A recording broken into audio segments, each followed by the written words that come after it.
Moving this morning to the latest in your news, the owner of a Greenville nightclub is in jail today facing murder charges. When it comes to funding education in Mississippi, there's a lot of hype from all sides of the issue.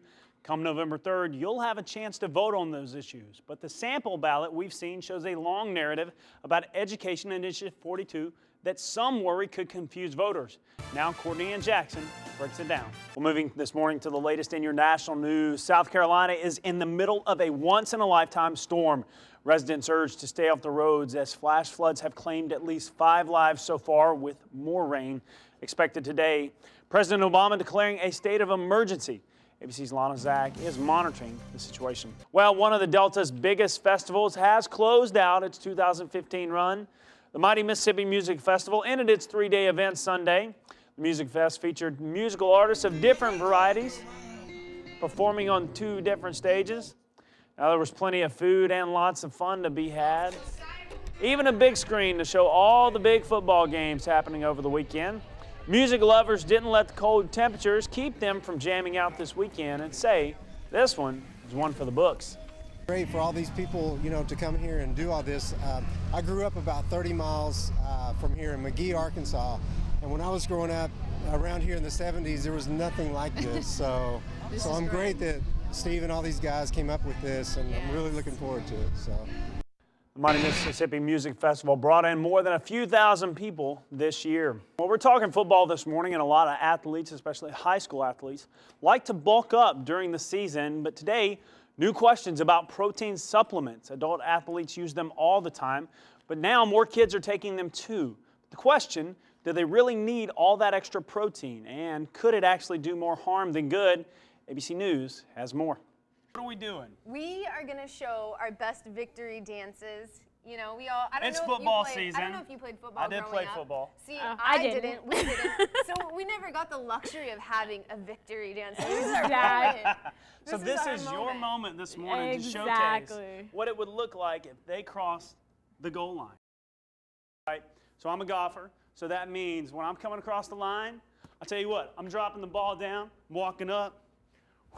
It's good. Thank you very much. Thank you very much. Well, it's Tuesday, which means we're joined by one of Greenwood The Floor's own, and today we have a neurosurgeon, Dr. Craig Clark, with us. Good morning, Dr. Clark. Now, you're definitely the smartest guy in the room here today, no question. But this month is National Traumatic Brain Injury Month, and obviously we hear a lot about concussions and everything else with a lot of the football stuff that happens during this month. Can you tell us, we hear that they're bad. How serious do concussions get? Well, basically, traumatic brain injury is really one of 2 types. You can have a closed head injury that's simply due to a concussive impact on the skull, or you can have a penetrating injury where the skull is actually penetrated and some object enters the tissues of the brain. But in terms of traumatic brain injury, it's usually defined as being either mild or severe based on the duration of loss of consciousness. So if someone is confused or they have loss of consciousness that's less than 30 minutes, then that is deemed a mild traumatic brain injury. Wow. If they have loss of consciousness then greater than 30 minutes, or if they have what's called post-traumatic amnesia greater than 24 hours, that's then deemed a severe traumatic brain injury.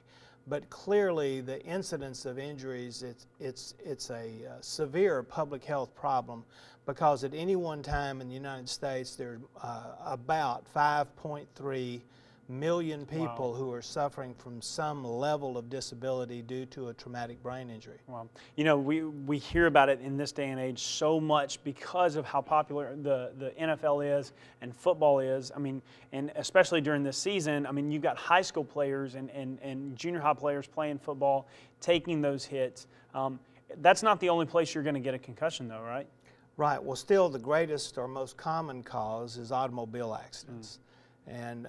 But of course football's not the only sport. You still see traumatic brain injuries in soccer, riding bicycles, skateboarding, any number of activities where you can have a direct impact injury on the skull. Now, if somebody, I'm not a doctor, I wouldn't know, but you know, when you're diagnosing a concussion, I mean, is it easy to miss? I mean, is some of these kids that are coming back home from whether skateboarding or playing, is that something that parents might miss, or are there signs that they need to look for?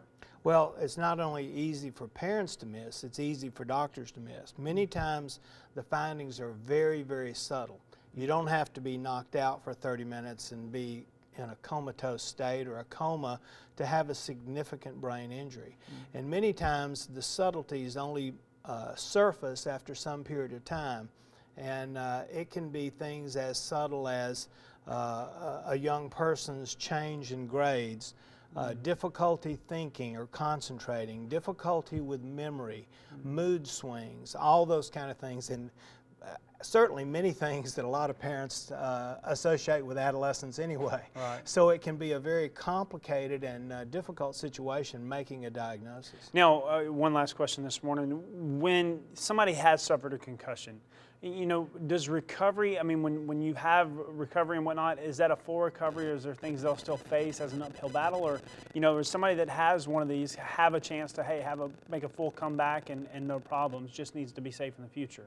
Well, the big thing about prevention is when you have one concussion, you're predisposed to a second concussion. So there needs to be as complete recovery as possible before being re-exposed to any hazards.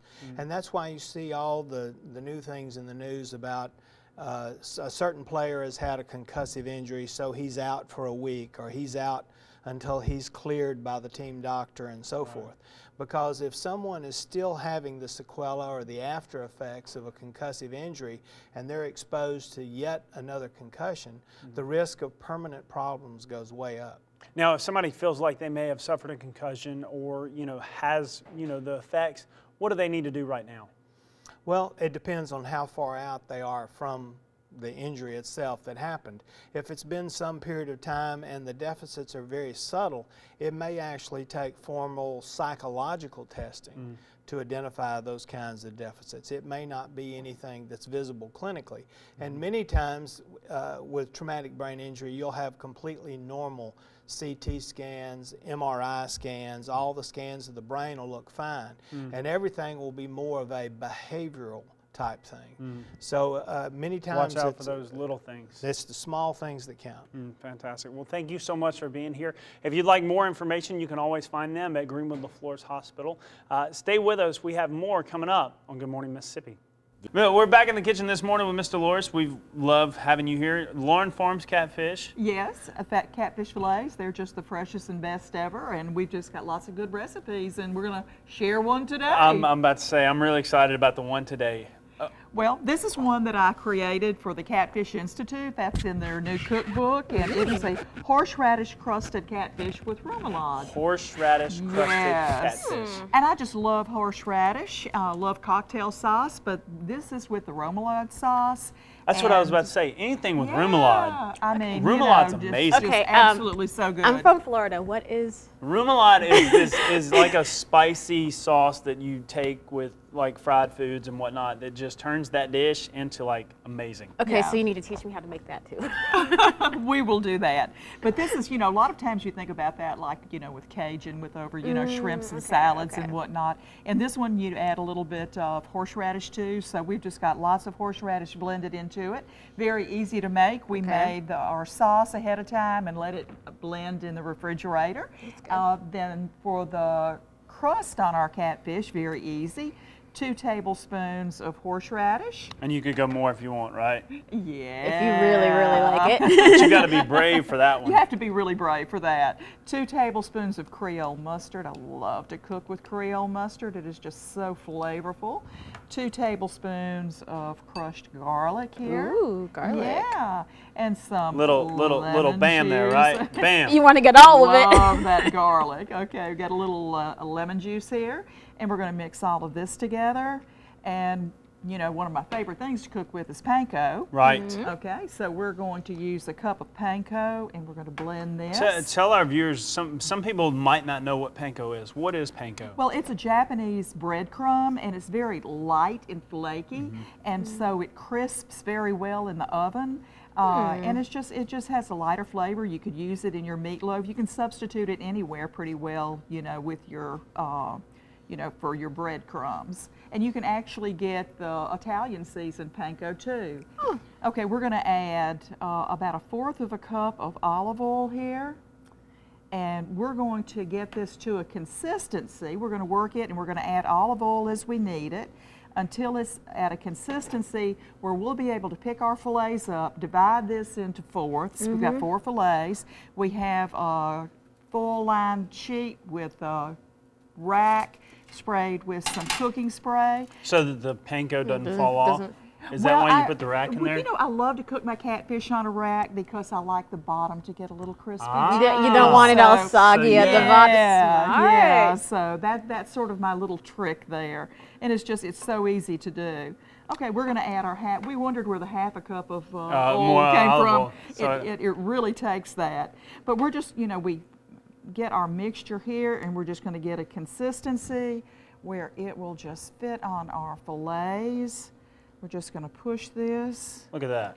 That's pretty. I mean, it's just absolutely beautiful. We're going to divide it between the 4 fillets. Our oven is preheated to 375 degrees, and we're going to bake our fillets until they are crispy and serve them over a bed of fresh white rice that we've cooked with a little steamed broccoli on the side, and we've just got a wonderful, wonderful meal. Sounds Well, I healthy, can't too. wait. I can't wait to come back and see it. We're going to let you get going and keep rolling, and then we're going to come back a little later and try it. Stay with us. We've got more Good Morning Mississippi when we return. Welcome back to Good Morning Mississippi. Now we're closing out our morning in pretty much our most favorite spot. It's the kitchen, and typically Tawana, as soon as she gets over here, she's diving in. So now Tawana said earlier, Mr. Loris, that she was not a horseradish fan. Okay, we've changed your mind. Yes, you have. Okay. You're very good at this. It's so good. You're very good at your job, So- ma'am. Very She good. can change anybody's mind. So, Mr. Loris, just tell us what we've done this morning. Okay, we've just made this wonderful dish, and you can just see how beautiful the presentation is. I mean, your presentation is on point this morning, I gotta say. Isn't it on? on It's really fleek. gorgeous. It's on fleek. We have some, white rice. We have our steamed broccoli with a little bit of lemon and There it is. butter on it, and just garnished with some lemon. And all we did for our catfish is mix together olive oil, Creole mustard, horseradish, a little bit of garlic and panko, and just coated our fillets, put it in a 375 oven for about 20 minutes, and if you need to crisp it up a little bit, turn the broiler on to turn it nice and brown. And it's just, Steve and I have had it for 2 nights, and we just love it. So he said it's one of his favorites. I understand why. The catfish is so actually crispy. That panko Yeah, is that amazing. panko's The helping panko it. really does, Put that right there. You can get a close-up of it.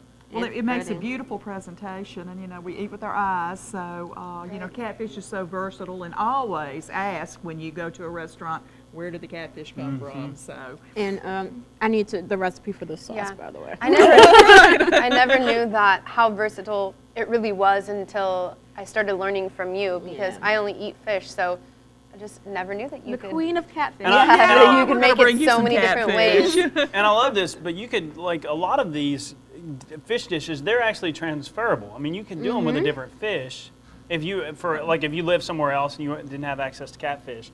I mean, Right. I love the panko. Yes, Oh, it yeah, works but- really well. yeah, I'm so glad. I discovered that several years ago, and there is a time and a place for breadcrumbs, but the panko is really good. But the remoulade is mayonnaise, Creole mustard, some paprika, onion, Dijon mustard, horseradish, Worcestershire, lemon juice, a little garlic, some capers, and a little hot sauce. And a little So- bit of Wow. magic. Yeah. Mr. Loris, you've got a little bit. these cookbooks. If somebody wants one, where can they get one from? Well, these cookbooks are actually not available, but most of the recipes are on uscatfish.com. This particular recipe is not made it to their website just yet, but Steve will be posting it to our Facebook, the Lauren Farms Facebook or the Dolores Fertizzi Facebook. So, we invite y'all later on this afternoon to We'll look the put it up on our recipe page too. And, Okay, sounds Yeah, great. we'll Yes, just I've already share it texted over. to you. so we'll put it with the clip too. Okay. Thank you so much, Thank Ms. y'all Dolores. for We've loved it. having me. It's been good. You guys have a great day. We'll see you bright and early tomorrow morning at 6.